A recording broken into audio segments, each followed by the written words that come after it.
c'est quelque chose qui va être crucial. Et je dirais même comment trouver de nouveaux fournisseurs et de nouveaux clients. Que se passe-t-il? Avec cette crise déjà de récession qu'il y avait avant le coronavirus, plus le coronavirus, le confinement et autres, vous avez tout un tas d'entreprises qui vont être extrêmement fragilisées. On sait par exemple, si je prends le cas de l'Espagne, que les petits autonomos et un certain nombre de petites entreprises qui étaient déjà fragilisées avant le coronavirus, on sait qu'une partie d'entre elles ne va pas redémarrer. Certains experts pensent que ça sera entre 20 et 30% qui risquent de ne pas redémarrer, tout simplement ne pas redémarrer.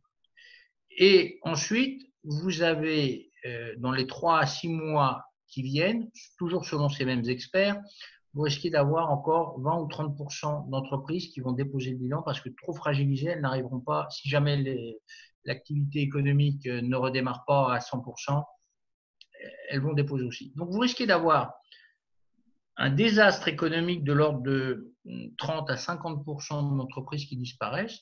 Et dans ces 30 ou 50% des entreprises qui disparaissent, vous risquez d'avoir vos clients ou vos fournisseurs.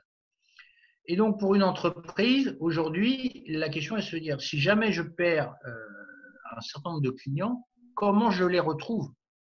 Si aujourd'hui, je perds mes fournisseurs les plus importants, comment je m'organise? Et on voit qu'il y a des crises qui vont arriver sur les matières premières, sur les containers, donc sur les approvisionnements en règle générale.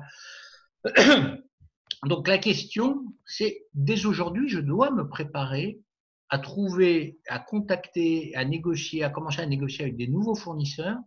Dès aujourd'hui, je dois commencer à prospecter de nouveaux clients pour pouvoir pallier à la perte d'un client.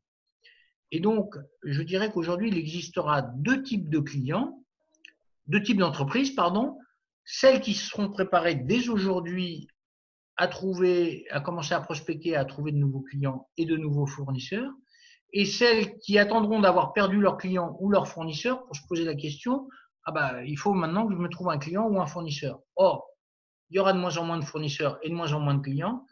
La compétition va être rude. Si vous arrivez après la bataille, c'est fini. Et donc là, vous risquez d'avoir de très très sérieux ennuis. Et comme dit le proverbe, il faut prendre le train en marche.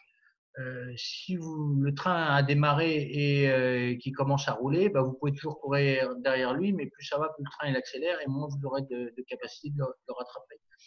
Et donc, vous resterez à quai. Et donc, ça, c'est vraiment un des points les plus essentiels de la recherche aujourd'hui, du travail que doit faire un chef d'entreprise. Et en cela, Buzine Export peut les aider à trouver de nouveaux clients, de nouveaux fournisseurs, repenser, c'est l'occasion ou jamais, repenser ses contrats, repenser les négociations sur les prix aussi, en ayant pour objectif que les prix risquent de baisser, etc. Voilà.